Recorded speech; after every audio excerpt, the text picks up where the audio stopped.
एक गरीब आदमी अपने परिवार के साथ गांव से दूर जंगल में एक झोपड़ी में रहता।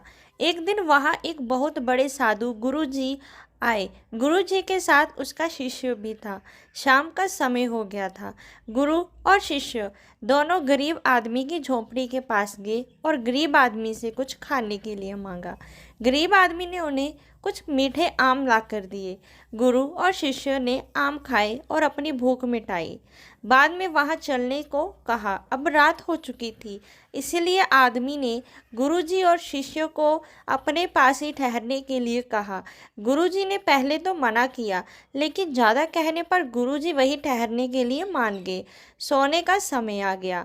गुरुजी ने गरीब आदमी से पूछा कि आप क्या काम करते हो? तो इस पर गरीब आदमी ने कहा, मेरी झोपड़ी के पास एक आम का पेड़ है। हम उस पर लगे आमों को खाकर गुजारा करते हैं। बस ऐसे ही सब कुछ चल रहा है। बातें करते हुए रात ज़्यादा हो गई और नींद आने लगी और सभी सो गए। रात में गुरुजी की आंखें खुली। उसने अपने शिष्य को जगाया और बोला, ऐसा करो, जे पास में जो आम का पेड़ है उसे तुमको जड़ से काटना है और ध्यान रहे कि किसी को पता नहीं लगना चाहिए। शिष्य बोला, गुरुजी, इस आदमी ने आपको खाना खिलाया, आपको जहाँ रुकने के लिए कहा, और आप उस पेड़ को कटवाना चाहते हो जिससे उसका जीवन चल रहा है। शिष्य ने गुरुजी से कहा, एक बार और सोच लो, आप ये ठीक नहीं कर रहे हो। ये किसी के पेट पर लात मारने से कम नहीं है। गुरुजी ने कहा, मैं जितना कह रहा हूँ उतना करो।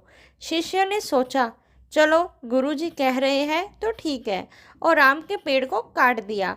फिर बिना बताए वहाँ से चले गए।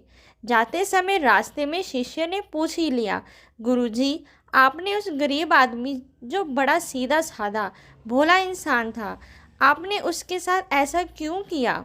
बल्कि आपको उसे कुछ अच्छा ज्ञान देना चाहिए था जिसे वह अपने जीवन में उपयोग कर सकता, उसका जीवन और बेहतर हो सकता। लेकिन आपने तो उसके साथ बहुत गलत किया। इस पर गुरुजी ने शिष्य से कहा, तुम्हें इसका उत्तर चाहिए तो तुम उस गरीब आदमी के पास कुछ दिनों के बाद चले जाना, तुम्हें उत्तर अपने आप मिल जाएगा। अब शिष्य और गुरुजी अपने कार्यों में लगे रहे। कई साल बीत गए, लेकिन इस शिष्य को अपने गुरुजी की बात याद थी और उसे जानने के लिए उत्सुक भी था। शिष्य अपने गुरु से आज्ञा लेकर उस गरीब आदमी का हाल देखने के लिए चला गया जिसका आम का पेड़ गुरुजी ने कटवा दिया था। शिष्य उसी जगह पहुंच गया और वो पुरानी झोंपड़ी खोजने लगा, लेकिन वहाँ कोई झोंपड़ी ही नहीं थी। शिष्य मन ही मन सोचने लगा कि गुरुजी ने उस आदमी के साथ बहुत बेकार किया था। बेचारा भूखा मर गया होगा या कहीं और चला गया होगा। आसपास देखा तो वहाँ एक अच्छा सा मकान बना हुआ था। शिष्य ने सोचा कि चलो इस मकान में कोई होगा, उसी से उस गरीब आदमी के बारे में पूछ लेता हूँ। मकान के गेट पर गया, आवाज़ लगाई तो अंदर से एक आदमी आया। उसे देखते ही शिष्य चौंक गया, क्योंकि जो अंदर से आया वो वही आदमी था जो पहले बहुत गरीब था। शिष्य ने भी अपना परिचय दिया और कहा कि मैं अपने गुरुजी के साथ पहले भी आया था, जो एक रात आपकी झोंपड़ी में रुके थे। आदमी को भी याद आ गया। वह शिष्य को अंदर ले गया। शिष्य ने कहा कि आप तो पहले एक पुरानी झोंपड़ी में रहते थे।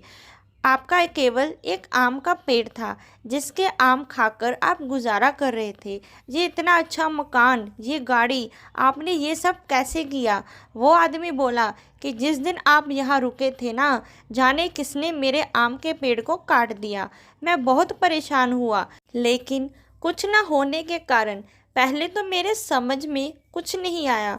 फिर बाद में मैंने यहाँ पर खाली जगह को साफ किया, उससे कुछ फसल लगाई और धीरे धीरे मुझे मुनाफा होता गया।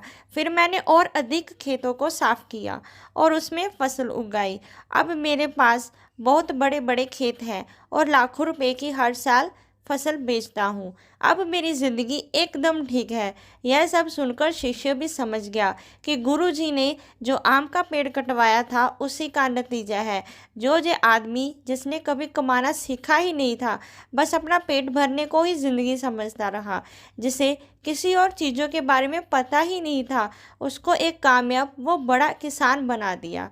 यह कहानी दोस्तों हमें सिखाती है, हमारे जीवन में भी कभी कभी ऐसा ही आम का पेड़ आ जाता है, जिसके चक्कर में हम कुछ और ज़्यादा करने की सोच ही नहीं पाते, और जैसा पहले होता आया है वैसे ही होता रहता है, और हम दोष देते हैं कि मुझे तो कुछ और करने का मौका मिला ही नहीं।